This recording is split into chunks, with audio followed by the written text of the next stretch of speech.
toto je taká vec, na ktorú si stále spomeniem a som za to strašne vďačný a je to pre mňa také zadozučinenie a možno aj toto zo mňa mi dalo takú slobodu v živote. No a po knockoute by si mal mať nejakú pauzu, hej, ale tým, že mi dochádzal čas, tak čo to bolo? A keď si predstavíš tu na mňa, že z Košic, čo chodí do roboty a že máš mať zápas večera. Aký bol najťažší moment tvojej kariéry? A teraz mám v hlave už len to, že fakt jedenkrát naposledy je to jedno miesto, jeden čas a spraviť ten posledný zápas, aby bol. Vítam vás všetkých u nášho podcastu Štamgastory. Ja som Alex, za kamerou je Miro a našim dnešným hosťom je profesionálny MMA zápasník Pavol Langer. Vítaj. No, Som rád, že si došiel.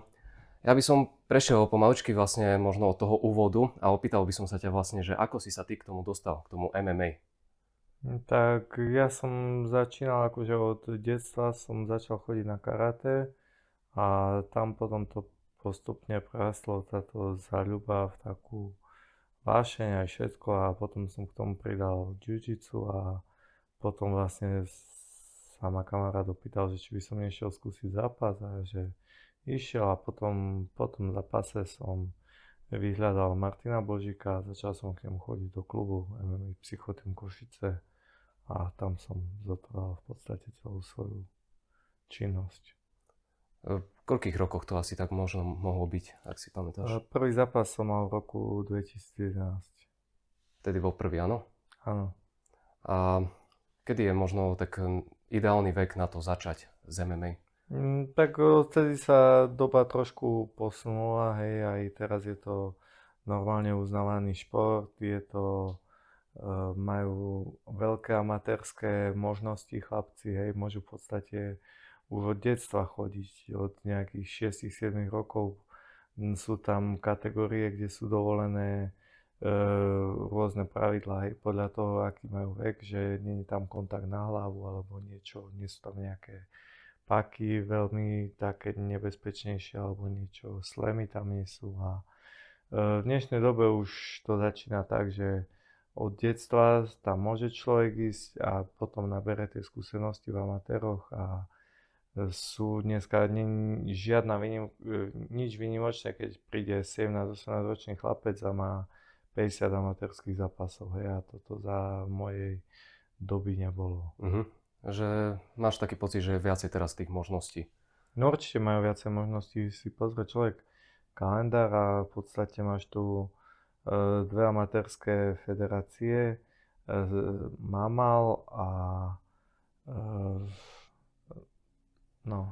SOMA a oni v podstate každý mesiac alebo každé 2 mesiace robia ligové kolo, hej. Čiže tam sa prihlásiš, niekedy môžeš chytiť 1-2 zápasy, vezmeš si, že máš každé 2 mesiace zápas, tak máš 6 zápasov do roka a to sa ti potom zbiera, hej. Keď začneš od 12, tak za 5 rokov máš 30 zápasov. Jasne. Ďakujem. Môžeme si niečo vybrať na pitie. Neviem, nesledujem somšovku z pána v maske. Ja si dám vodu. Poprosíme vás dvakrát neperujivú vodu. Ďakujeme. Ako si sa ty dostal od amatérov ku profesionálom? Tak ono je to také, že ja som sa k profesionálom nikdy nedostal. Ja som stále bol amatér, lebo profesionálny športovec je taký športovec, ktorý sa živí športom. Hej?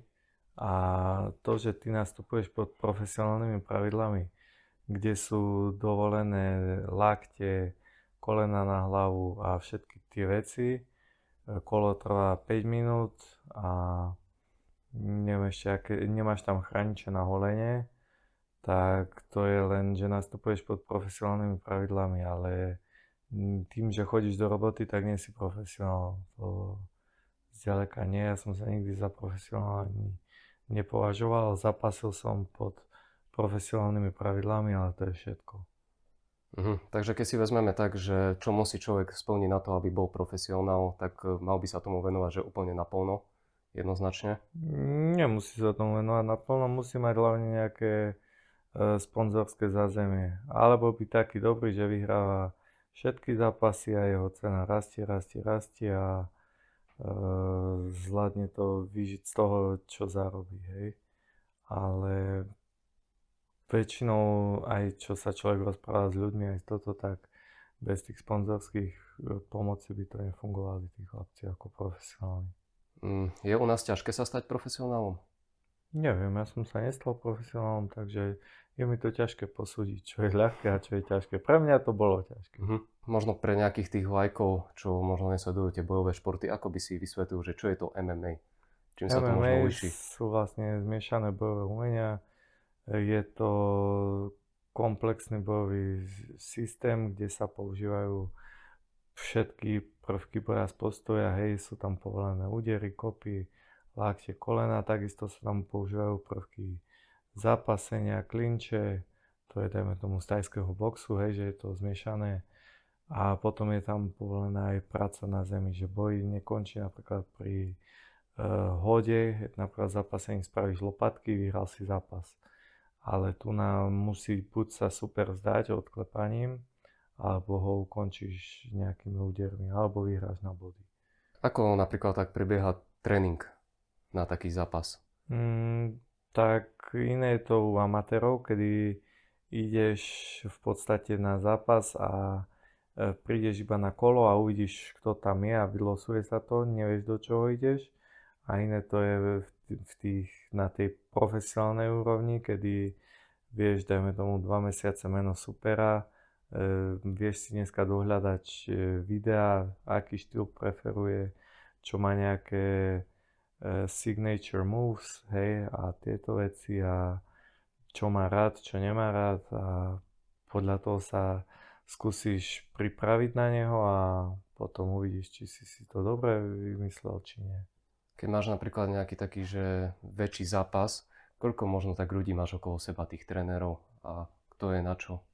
Tak ja som sa na všetky zápasy v podstate pripravoval v takom svojom kruhu, hej, takže hlavný tréningy prebiehali v Barci v MMA Psychotým Košice, tak tam chodil Maťo Božík, on na mňa dozeral, tam som mal takých troch hlavných sparingov, jeden bol Mišo Bodnár, Gabitis a Adam Nať, tak im som veľmi vďačný. No a potom sem tam takto zablúdil, hej, že človek si zavolal napríklad Joško Takáča, keď prišiel a tak.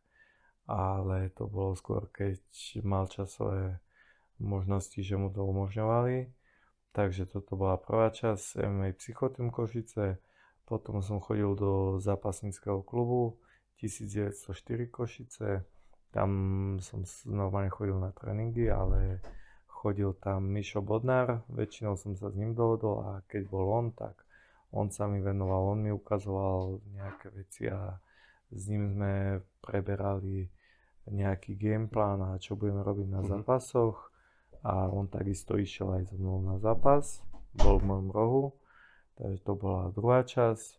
Tretia časť bol boxerský sparring, to som absolvoval stále s Marekom Ondom.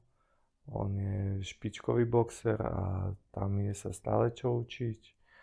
Takže toto bola veľká škola pre mňa a som za to veľmi vďačný, že som s ním mohol trénovať, spárovať a šáhnuť si aj na chlapa jeho kvalit. Hej. No a ešte som chodil na Lapík Vladkovi Sabovi, to sme mali stále nedeľu ráno taký rituál. My sme si o tebe dohľadali, že si vraj mal aj zápas s dosť veľkým zápasníkom momentálne v UFC, Muhammad Ankalaev, ale nevedeli sme si dohľadať, že viacej ešte o tom informácií. Čo to bol vlastne za zápas? Bol to zápas na amatérskych majstrovstvách sveta v MMA v roku 2015 v Prahe a čo to bol za zápas? Tak som si pozeral celý čas vlastne, kto je každý prihlásený. No a som pozeral si tie mená, všetkých superov som si napozeral, vtedy nás tam bolo nejakých 21 ľudí. tak každého som si pozrel a prídem som si povedal, že toho ani nekúkam, ešte si ho privolám, nie? No a potom prišli, zvážili sme sa, išli sme na hotel, ráno sme stali, boli už pavúky vyvesené, prídeme, pozerám a tam Magomed Ankalaev, asi, no dobre, to ešte vyhral. No ale nič, tak išiel som, bolo to pred kolo, bolo to podľa amatérskych pravidel a tam oni mali tým, že je to formát majstrovstva sveta, tak semifinále prebiehali v iný deň, v finále bolo záverečný deň a keď bolo predkolo, tak sme išli iba jedno kolo, až potom boli 3x3 minúty, tam že išiel som s ním jedno kolo a prehral som na body.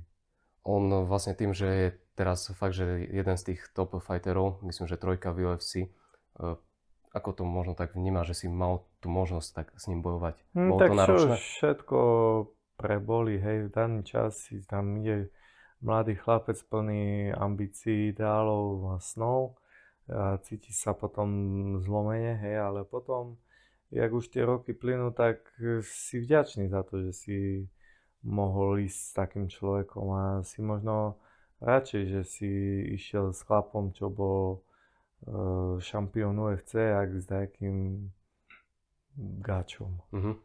Aj sleduješ teraz možno nejaké tie zápasy? Viem, že on mal teraz naposledy. Sem tam si pozriem nejaké výsledky, ale nemám veľmi čas sledovať zápasy. A keď ma niekto zaujme, tak si pozriem výsledky a podľa toho zápas, ale väčšinou len keď je nejaký finish, tak finish alebo výsledky. A čo si možno tak naposledy videl, ak si spomenieš? Naposledy, čo som videl? Teba. Neviem, nespomeniem si. Možno Octagon, ak išiel posledný, ale tam iba nejaké zápasy, ale neviem, nič také, čo presne by mi utkvelo v pamäti, tiež len tie výsledky väčšinou.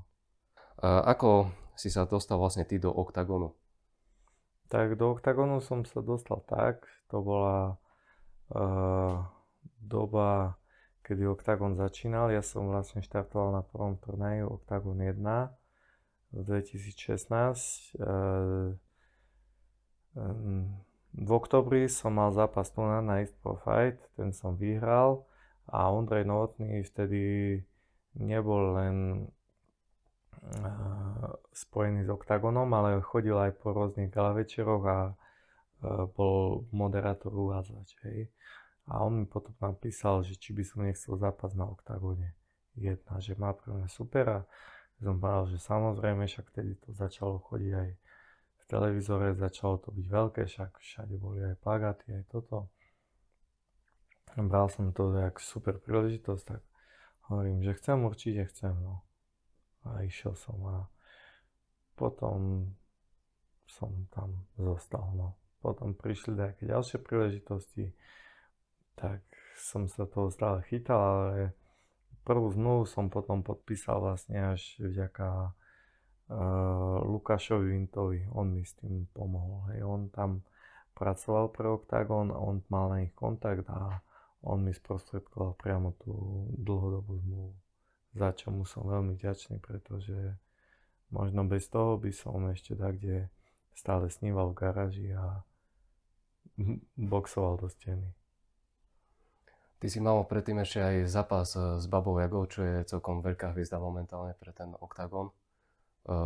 Pre Octagon nie, v Octagone už skončil, bola mu ukončená zmluva, on teraz zápasí v Clashi a kade. Ale spravil si meno, vyletel, je zaujímavý pre ľudí, vie sa predať, vie prilákať pozornosť ľudí a to je možno to, čo by som sa ja mal od neho učiť. Už keď si spomenul ten Clash, aký máš ty názor na tieto organizácie, čo vyšli? Že si tam volajú rôzne celebrity? Pozri, určuje záujem ľudí to, čo sa predáva. Čiže keď o to majú ľudia záujem, tak ja si môžem hovoriť, čo chcem, že pána, čo sú šalení, že tam idú, alebo neviem čo. Ľudia to kupujú a preto to má svoje miesto na trhu. Sú na to zvedaví. Ja momentálne je to miesto asi dosť veľké, hej, lebo niektoré predaje majú fakt obrovské a určitú skupinu ľudí majú zvládnutú veľmi dobre. Mhm. Lebo mestami to je, mám taký pocit, že skôr také divadlo okolo toho, že viac ľudí No ale zaujíma, že však čo sa tam deje, ako ten zápas hlavný. toto predáva, však o čom boli reality show? Čo by si zavolal, kedy bolo Big Brother alebo Vyvolený a čo zavoláš tam chlapíka, čo si bude ticho sedieť v kúte a povie si, no ešte 2 mesiace vytriem a pôjdem domov, vezmem penieži. Alebo si tam, a kto to bude pozerať? Si to pustí jeho mama, jeho baba a možno ešte frajerka, hej. Aj. Že čiže tam nespustil nejakou ďalšou. Ale ináč to nikoho nebude zaujímať. Čo, budeš sa večer tešiť, že no, sadnem večer ku telke, dám šebe pivo, kúpim si pizzu a budem kúkať, jak ten chlapec sedí ticho v kúce. Tá asi nie. No Tá, jasne. budeš kúkať radšej na nejaké kauzy, jak takto komu naloží, intrigy, pletky a toto je zaujímavé. Ako vlastne prebiehal ten zápas s Babou Jagou? Čo si mal? Tak vtedy sa rozbiehala v Ostrave federácia a oni ma oslovili, že plánujú pyramídu v ťažkej váhe a tam, že či by, respektíve oslovil mňa, že či by nešiel Krištof Natáška. On chodil ťažkú váhu u nás v klube a on mal vtedy už dohodnuté nejaké zápasy, ale tréner povedal, že tak pôjdeš ty, Palku. No a ja, že dobre, pôjdem. No a tak som išiel a jak supera tam dali Váška Mikuláška. Ale potom tá federácia tak nenapredovala, už to finále nebolo niekde dohodnuté, ani to, tak to išlo do zabudnutia, čiže len ten jeden zápas som tam mal s Váškom, no a no on tiež v podstate však teraz chodí 8-4 a vtedy sme išli ťažkú váhu, on mal 105 kg a 100. Dopadlo to tak, že som vyhral v prvom kole na submisiu na Kimuru. Teraz Octagon robil takú novinku, že Cage Game. Neviem, či to sleduješ.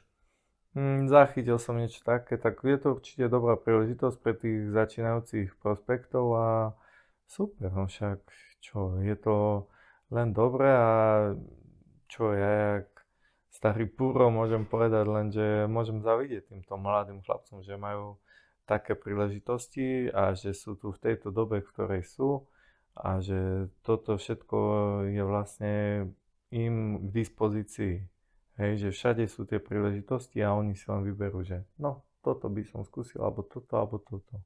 Hej, či už je to s tými amatérskými ligami, alebo s tými, dajme tomu, pred zápasmi na oktagóne alebo také niečo, tak je to určite úžasná príležitosť a aj tie mladé pušky môžu mať v sebe ten ďalší oheň a povedať si, on tam bol, ja som ho porazil, kúza makam a budem tam zás, alebo budem tam ja miesto neho. Hej, že je to motivujúce pre tých mladých, že je to stále na dosah, len ešte vydrž a príde to. Áno.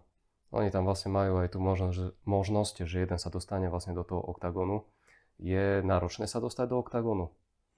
Tak tá úroveň zrastla strašidelným tempom a v dnešnej dobe to není už taká, dajme tomu, samozrejmosť, hej, že ty začínaš a chceš sa dostať, je to taký vzdialený sen. Hej, musíš mať nejakú bilanciu alebo supera nejakého poraziť alebo byť z nejakého klubu, čo má dobré kontakty, vzťahy. Ako jasné, že nie sú tam všetky zápasy na najvyššej úrovni, že dávajú presne aj príležitosť týmto začínajúcim ľuďom. Hej, keď si pozrieš, dajme tomu v Nemecku nejaký predzápas, tak bol tam chlapec, čo mal 1-0, 2-0 alebo 1-1, išli spolu. Takže je to super a motivujúce pre tých ľudí, hej, že ešte zostan pri tom športe, všetko je na dosah, môže všetko. Aký je možno taký tvoj moment, na ktorý najviac alebo tak najlepšie spomínaš v Oktagone? V Oktagone tak najviac spomínam na tom, jak Gadžove vyhrali, jak sme mali titulový zápas v Oberhausene, tak na to spomínam. Tam som išiel s Alexandrom Bobkom 5x5 minút a vyhral som po 5 kolách na body. Čiže to je taký môj možno životný highlight v tom svete bojových športov. Hej, že toto je taká vec, na ktorú si stále spomeniem a som za to strašne vďačný a je to pre mňa také zadozučinenie a možno aj toto zo mňa mi dalo takú slobodu v živote.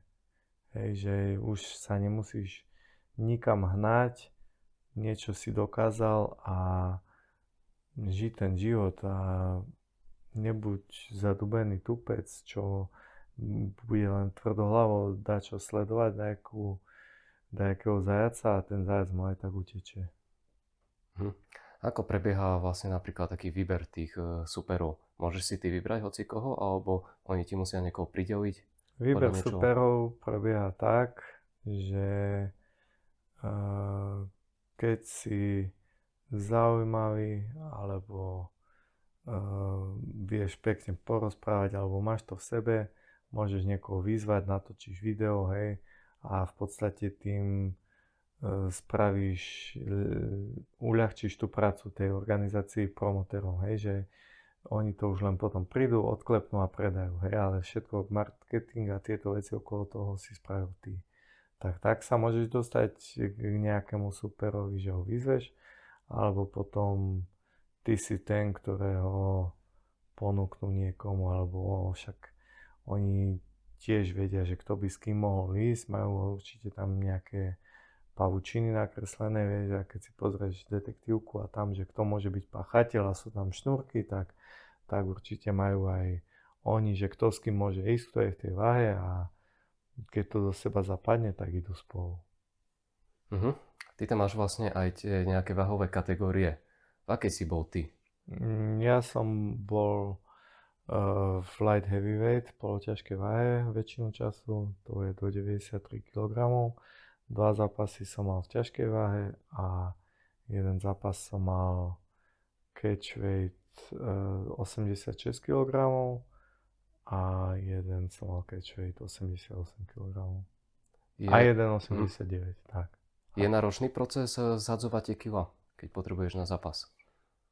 Tak ja som nezhadzoval nikdy také až bomby, hej, že niekto to, čo ja som zhadzoval, dajme tomu za ten fight week, hej, to je ten týždeň do zápasu, kedy v podstate začína človek tú nejakú hyperkompenzáciu, to znamená, že najskôr piješ veľa vody a potom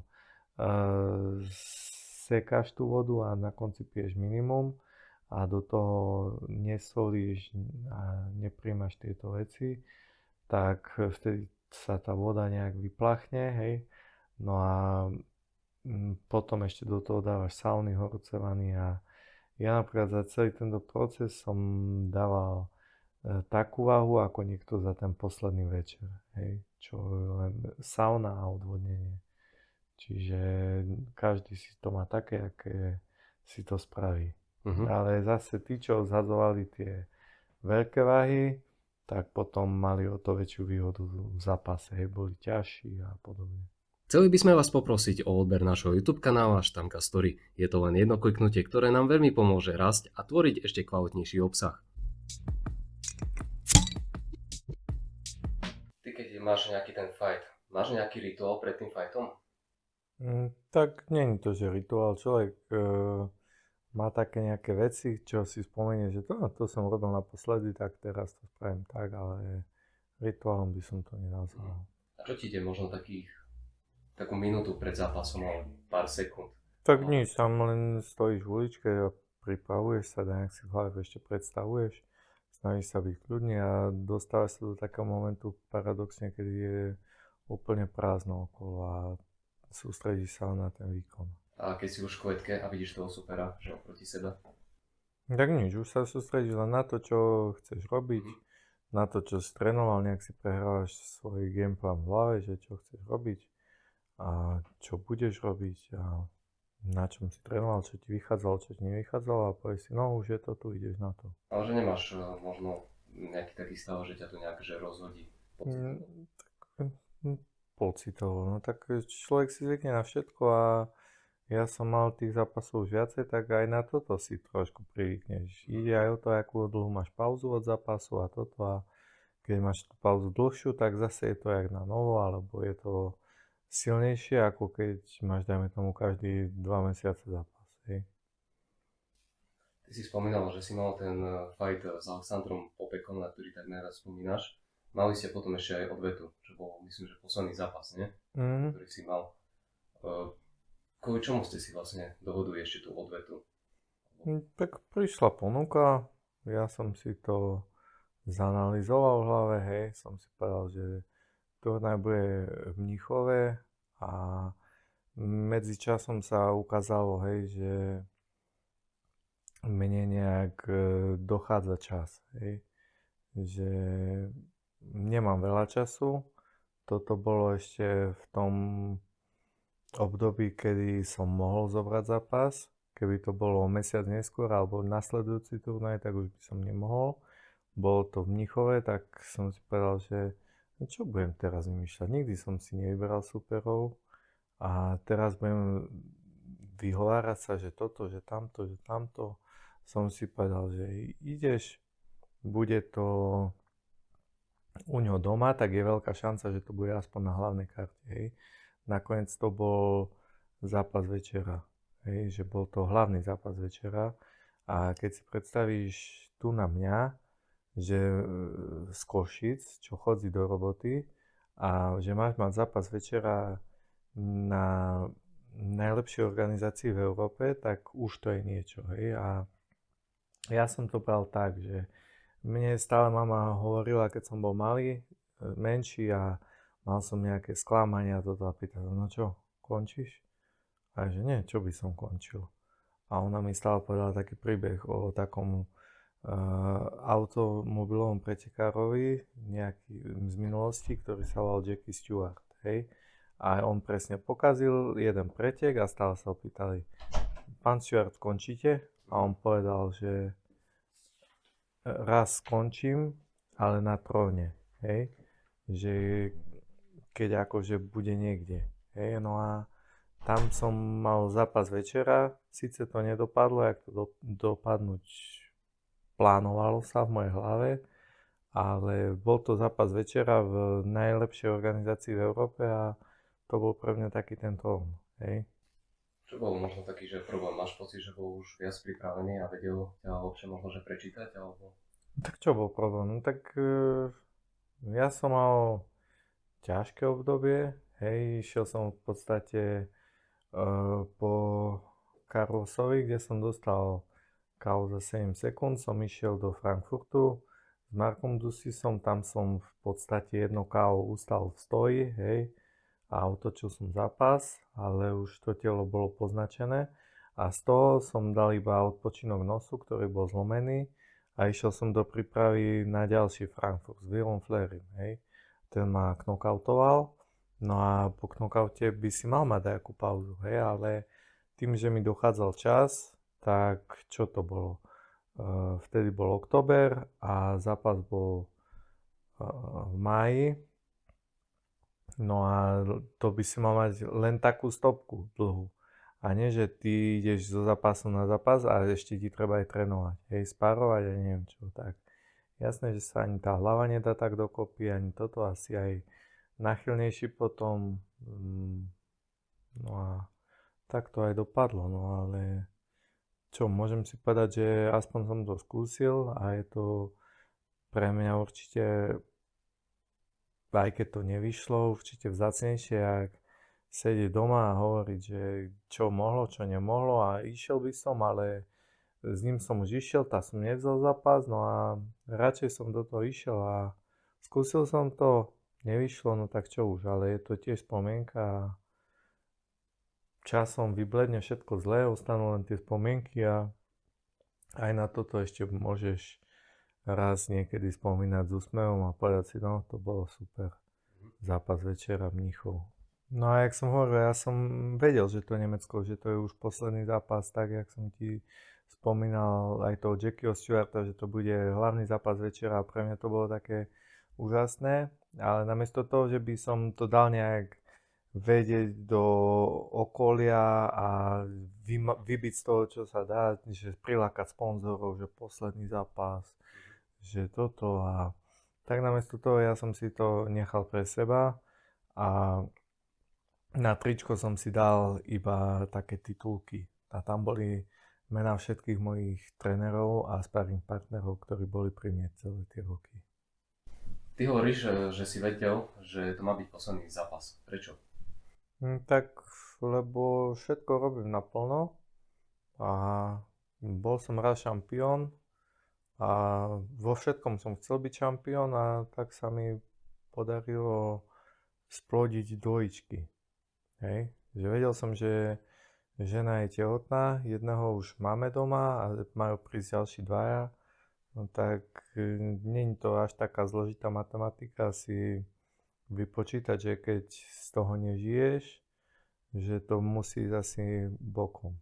No a že tým bolo vlastne aj celá príprava, aj celý ten život poznačený, hej, lebo tým, že žena čakala dvojičky, tak spadala automaticky do kategórie rizikových tehotenstiev. My sme boli každý týždeň v nemocnici, každý týždeň sme mali nejaké kontroly, no a ty ešte do toho trénuj a ešte do toho chceš byť trošku aj s malým, aj toto, no tak bolo to také, hej, že a ja som si hovoril, že vydrž, už to je naposledy. No ale čo, všetko preboli a teraz mám v hlave už len to, že fakt jedenkrát naposledy jedno miesto, jeden čas a spraviť ten posledný zápas, aby bol poriadny. Hej, s tým, že tá hlava je odpočinutá, tie údery som neabsolvoval nejakú dobu, čiže aj ten mozog sa dal dokopy a spraviť fakt naposledy posledný zápas tvrdý a či už vyhráš, či prehráš, ale nechať tam všetko s tým, že neprídeš a ja som si po tom zápase mohol povedať, že do čerta, však som nič neukázal. Taký zápas spraviť, že tam necháš všetko a povieš si, či vyhráš, či prehráš, že to bol zápas. To znamená, že by si ešte chcel mať teda nejaký posledný. Ja už mám iba jeden jediný sen, spraviť zápas a po zápase položiť rukavice na stred oktagónu. To je môj posledný sen a nie som ten typ, ktorý bude končiť každé 2 mesiace, len aby prilákal pozornosť, aby mal sponzorov. Ja keď skončím raz, tak skončím navždy. Hej, čiže toto by bol môj sen, že položiť tie rukavice po dobrom zápase na zem. No a moje možnosti sú také, že je tam iba jeden dátum, kedy to je k dispozícii. Ondrej Novotný o tom vie, písal som si s ním o tom, takže uvidíme, či to dopadne alebo nedopadne. Tak dúfam, že áno a že snad sa máme na čo tešiť. Tak to dúfam aj ja, lebo toto je presne ten moment, na ktorý myslím a na ktorý sa upieram stále, keď sú ťažké chvíle s deťmi a podobne. Hej, že kto už má jedno malé dieťa, tak si vie predstaviť, čo zažíva ten rodič. A keď máš dve naraz, tak asi je tých ťažkých momentov aj viacej. A toto je tá vec, na ktorú sa v tých ťažkých chvíľach upieram a čo mi dáva silu, že zažiť to ešte raz. Aký to je pocit tam stať pred toľkými ľuďmi? Ľudí až tak nevnímaš. Aspoň ja nie. Každý to má ináč, ale ja sa sústredím na toho supera, keď už som... A tých trénerov, čo ti tam kričia, tých vnímaš počas zápasu? Vnímam, hej. To už som sa nejak naučil, hej, že nejak sa to dostalo do človeka. Určite tam boli aj ťažšie chvíle z začiatku, kedy človek menej počúval, ale nejak sme sa už zohrali a už sa to dá. A nezvykne tam byť možno nejaký problém, že počuješ vlastne aj superov tým? Nie, tam väčšinou boli zahraniční superi, čo ešte si mám prekladať všetko. Počkaj, dám do translate. Jasne. Dobre, čašník nám tu donesol nejaké otázky na telo, tak by sme prešli teda ku tomu. Ty si mal veľa takých dosť zaujímavých zápasov s veľkými supermi. Aký bol najťažší moment tvojej kariéry? Ako zvládaš takú prehru? Je ťažké z nej sa dostať? Tak prehra. Tak predstav si, že žiješ pre niečo 3 mesiace. Máš to v hlave, keď ideš spať, máš to v hlave, keď sa zobudíš, máš to v hlave pri každom jednom tréningu. A tým, že, jak som už povedal, ja nie som profesionál, čiže není to moje živobytie a okrem toho chodím do roboty, takže ty tie tréningy musíš si robiť tak, aby si stihol natrénovať a ešte ísť do roboty a potom zase natrénovať. Čiže sú buď ráno skoro, alebo potom no, po práci, hej, ale tie ranné tam tiež musia byť nejaké, keď to chceš celé pokryť. No a musíš žiť len preto, no zaberá to dosť času a potom si povieš, no čerta, bolo to treba, však to bolo 7 sekúnd a ty si tomu obetoval 3 mesiace, chodil si na sústredenie, dával si do toho peniaze a zrazu stojíš a kúkaš a rozmýšľaš, že čo, kde sa stalo chyba, čo sa stalo, prečo mi to nevyšlo, prečo ja tieto veci. Videl som, že boli možno nejaké špekulácie, že keby to ešte neukončil, že možno by si sa vedel nejak postaviť. Špekulácie, no tak čo, je to tak, jak to je, no a čo, možno by bolo, možno by nebolo, možno by som tam zaspal ešte vece a ležal by som tam nacahnutý ešte 2 minúty, aby ma musel kresliť doktor, hej, ale možno by som sa postavil, no tak. Čo je možno, ale dôležité je len výsledok a realita. Ty si chodil dokonca aj do Bratislavy tam trénovať, nie? No mám Ako tam to tiež vyzerá nejaké taká tréningy. príprava na taký veľký zápas? Tak odkedy ti ju ponúknú, tak mne to ponúkli na konci júna, sa potvrdilo, že to bude Carlos, najskôr sa to chcelo dať na Štvanicu, ale to už by bolo priskoro, ale so stupom času som možno mali tam, ale tak čo, už to je za mnou a všetko preboli. Ako zvládaš možno taký ten psychický tlak? Alebo ako si hovoril, že absolútne to proste, že nevnímaš? Alebo máš možno nejaký taký moment, že... Nie, tak že určite sa ťa to dotýka. Čím viacej je to na očiach, čím viacej ťa ľudia bombardujú s otázkami, hej, keď je to sledovaný zápas, tak už tým, že Octagon sa niekam dostal, tak už aj tí ľudia to evidujú. No co, Pálku, ši pripravený? No co, Pálku, jak to bude? A tak. No a príde to z každej strany a potom sa ti to tak premieta v hlave. No, tak jak to bude? Tá čo povedal? No, tá toto.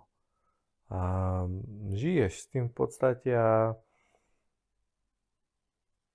máš to so sebou stále, premýšľaš nad tým, rozmýšľaš, že čo bude, čo nebude. Nebojíš sa možno niekedy nejakých zdravotných následkov, ktoré môže tento šport priniesť? Jaké zdravotné následky? Tak.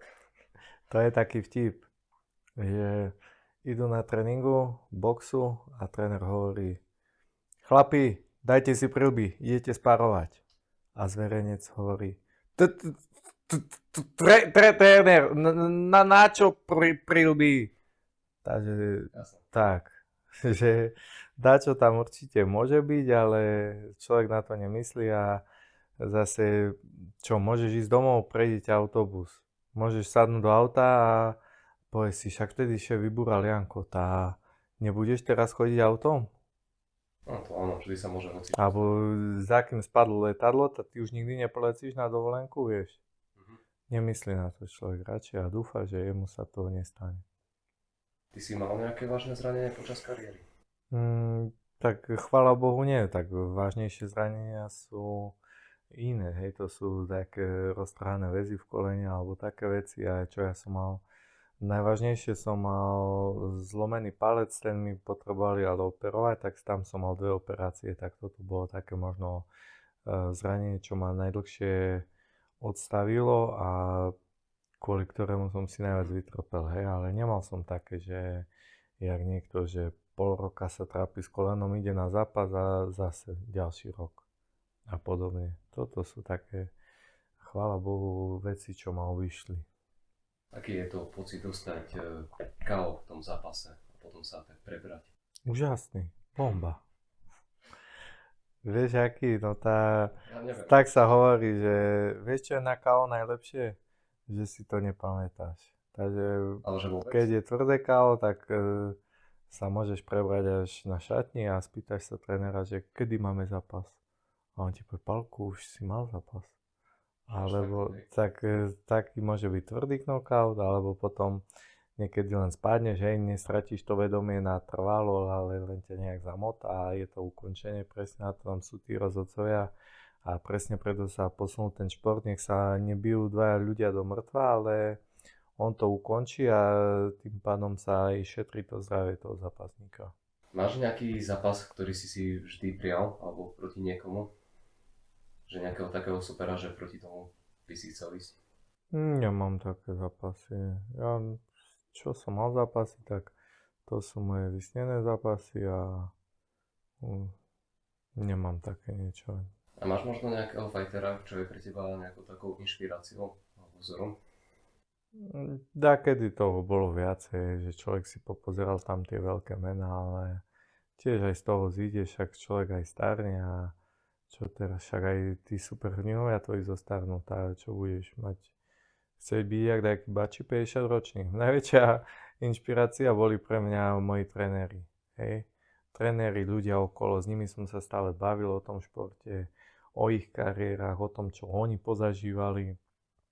S Látkom Savom, s Maťom Božikom, s Mišom Bodnárom ja chodil po sústredeniach, po súťažiach a každý mi povedal, či Marek Honda, jak v Anglicku trénoval, on trénoval aj s Joshuom a s veľkými menami boxu, hej, a toto bola pre mňa taká moja inšpirácia, hej, že ľudia z môjho okolia a nie nejaký tam taký, že Bači vyhral šampióna UFC, tá ja chcem byť jak Bači. Nie, takí ľudia, čo žijú môj život, že musia aj do roboty a museli aj neviem čo, postarať sa o deti a nie, že sa zavrú na sústredenie, tak kde na 3 mešace a len trénujú a nemajú žiadne starosti. Dostal si ty niekedy nejakú ponuku, ktorú si odmietol? Alebo všetko si prijal? Tak ja som chcel zapasiť, ja som tie zápasy bral väčšinou, hej. Odmietal som zápasy len vtedy, keď som bol zdravotne nespôsobilý na to ísť na zápas. Ja som nikdy nebol taký, že idem iba pre peniaze.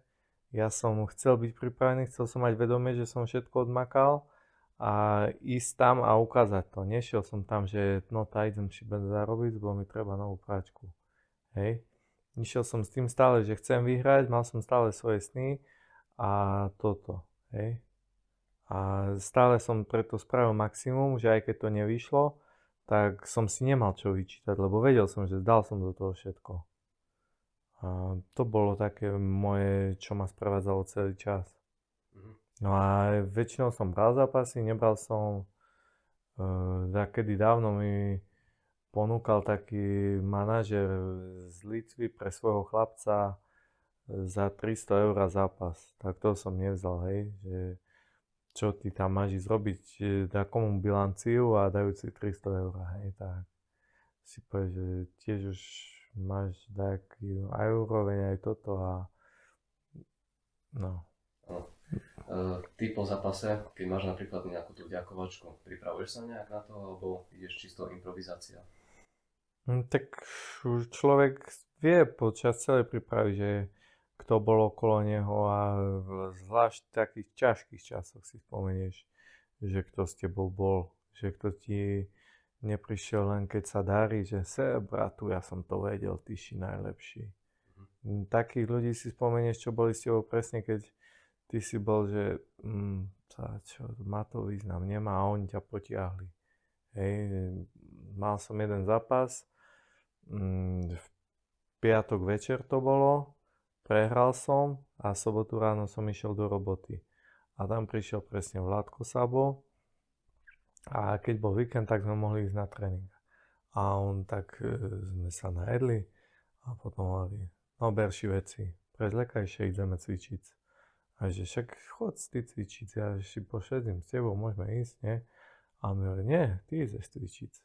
No a presne mi toto padlo super, hej, že bol som po prehre, prehral som za minútu a on prišiel na druhý deň a nakopol ma, zobral ma na tie lapy a ukázal mi, že život ide ďalej, že neskončilo to len tak, že ty si prehral za minútu, možno pred domácim publikom a mal to byť nejaký perfektný zápas a bola to len dajaká somarina. Hej, že keby on mi napríklad vtedy povedal, že vieš co, Pálku, jebme na to, už si starý huj, však to nemá význam. Hej, asi ináč by som premyšľal, ja keď prišiel a povedal, nevadí, Pálko, všetko je pred tebou, poď ideme zatrénovať, som v tom s tebou. Hej, toto v podstate bolo povedané tým, čo spravil, aj keď to nepovedal. Hej.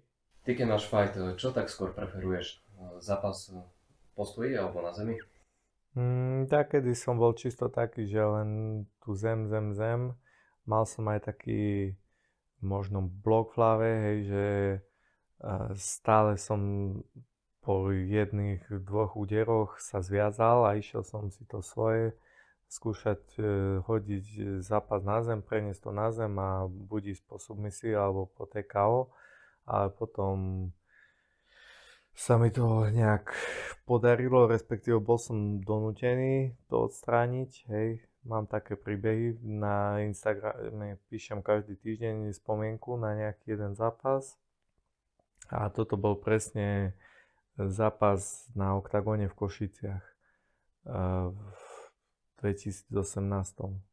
Vtedy som mal aj ťažké obdobie, aj v hlave som mal také, že človek o seba aj pochybuje, lebo určite si viacej veríš, hej, keď ideš z výhry po výhru a vtedy som mal také obdobie, že som mal 2 prehry, 1 výhru a 2 prehry, hej, takže z posledných 5 zápasov som mal 1 výhru, 4 prehry a vtedy človek premýšľa, má to zmysel, však koľko tomu dávaš, má to význam, hej, lebo trénoval človek tak, jak som hovoril, že ja som trénoval stále, nebol som, že no tak idem šebe, zoberiem 200 eur a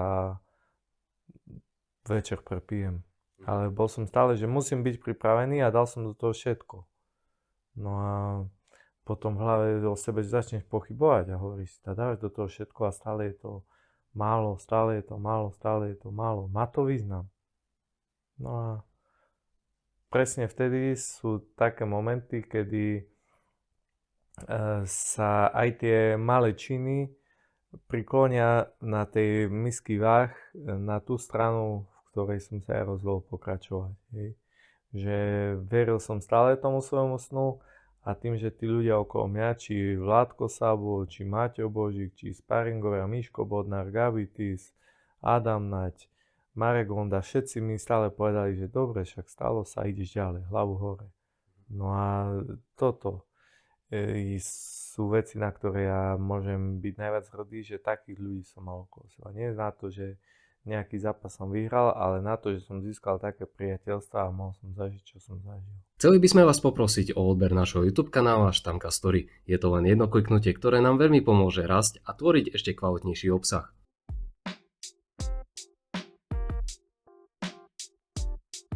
Ty sa venuješ aj nejakému trénovaniu, že ako ty? Nemám na to čas. Keď som sa venoval, keď sme ešte nemali tie dvojičky, tak v rámci tréningu som dal vlastne tréning aj mladým chlapcom a ja som si s nimi vlastne zacvičil, hej.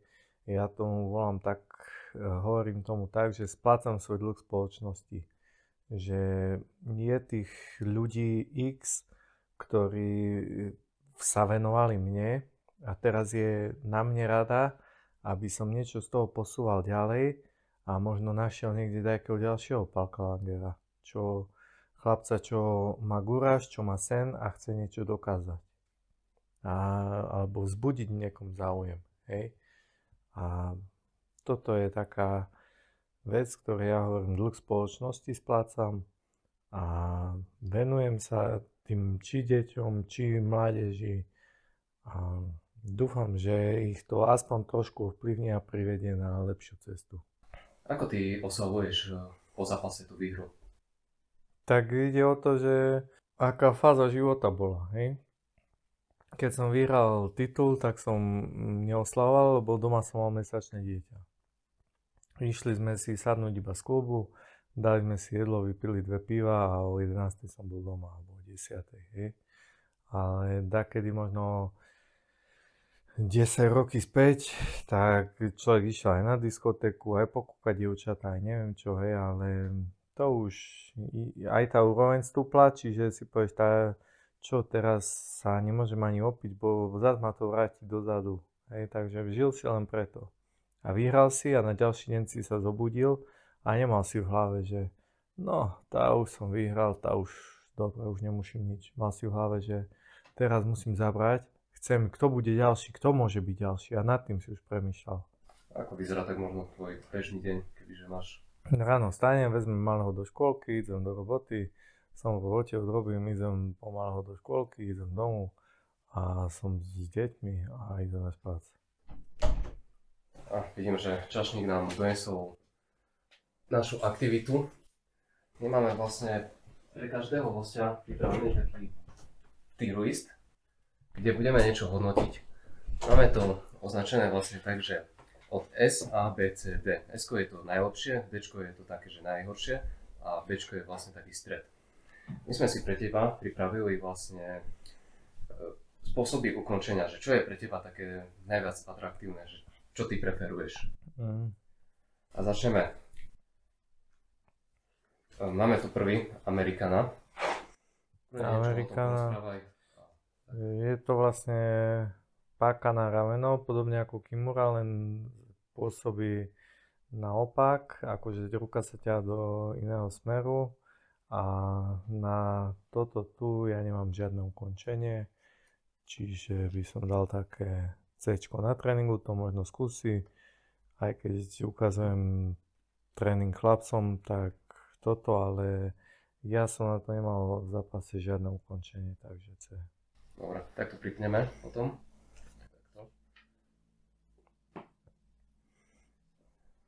Ďalšie máme Rear Naked Choke. Na to som mal dosť ukončení. Raz som to nasadil aj zo stoja, aj na zemi, čiže to by som dal také Ačko. Ačko alebo dám medzi. Medzi S tak, A, áno. Dobre. Ďalšie máme. Ešte dobre, že nie medzi SM. Ďalšie máme Guillotine. Guillotine, to je tiež dobrá vec. Sú tam rôzne variácie, či s vysokým lakťom, čiže to asi je s týmto na jednej úrovni. Dobre. Ďalej máme, že Triangle Choke. Na Triangle som vyhral len na grapplingu a na zápase som to tiež nikdy nenasadil, čiže to bude taká stred. Potom máme Armbar.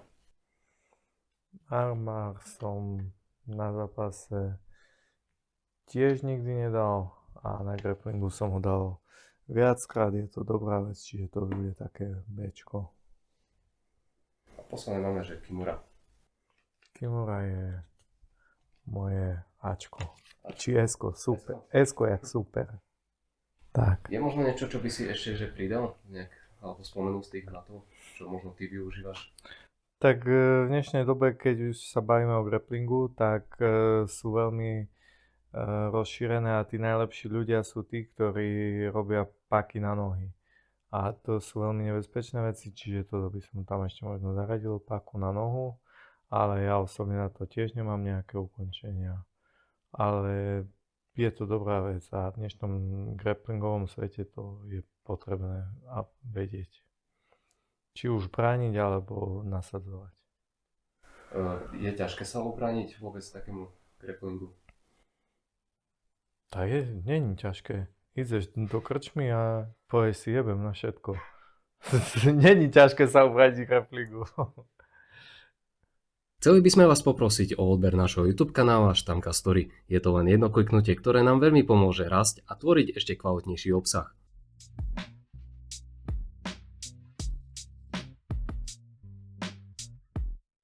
A my sa vlastne aj blížime ku tomu koncu. Je niečo, čo by si chcel odkázať fanúšikom alebo ľuďom, čo ťa sledujú? Tak čo by som odkázal, že fakt ďakujem každému jednému človeku, čo za tie roky mi povedal niečo pekné alebo napísal niečo pekné, lebo fakt spolu to dalo taký celok, že mi to dávalo silu a možno aj vďaka tomu som pokračoval. Niekedy to je len maličká vec, ale niekomu to môže dodať strašne sily, čiže týmto všetkým ľuďom, čo niekedy si našli čas, niekedy to je fakt, vezmeš 10 sekúnd a povieš druhej strane niečo alebo napíšeš a niekomu to môže zmeniť život, hej. A týmto ľuďom, čo mi tak napísali niekedy, tak tým by som strašne rád poďakoval. A takisto to je už samozrejme s tým ľuďom, čo boli pri mne celé tie roky, čo ma trénovali, čo si so mnou prežili to pekné, nepekné, tí moji tréneri, sparingovia, Maťko Božík, Vlado Sabo, Mišo Bodnár, Adam Naď, Gabitis, Joško Takáč, Marek Honda. Fakt, toto sú ľudia, ktorí sú šéf kuchári môjho úspechu a toho, že sme si mohli šáhnuť na ten najvzácnejší opasok v Európe, v svete MMA a mohol chlapec ako ja, ktorý není ničím výnimočný, nevie ti predať 1 000 000 lístky na zápas, nevie upútať pozornosť. Je to len také nič a také nič, jak ja, sa mohlo stať šampiónom najlepšej organizácie, tak toto je pre mňa úžasné a je to vďaka hlavne týmto ľuďom, ktorí so mnou trénovali, ktorým venovali svoj čas, svoje vedomosti, poznatky a ktorí ma neustále tlačili dopredu a posúvali a im ja budem vždycky vďačný a stále budem rád, keď ich uvidím, aj keď si spomeniem na tie veci, čo som s nimi zažil a vďaka nim zažil. Super. Pavel, ja ti veľmi pekne ďakujem, že si došiel na náš podcast. Nie, za čo pohne. A vám takisto veľmi pekne ďakujem, že ste si dopozerali tento podcast až do konca a my sa určite vidíme od ďalšieho. Tak zatiaľ čaute. Čau.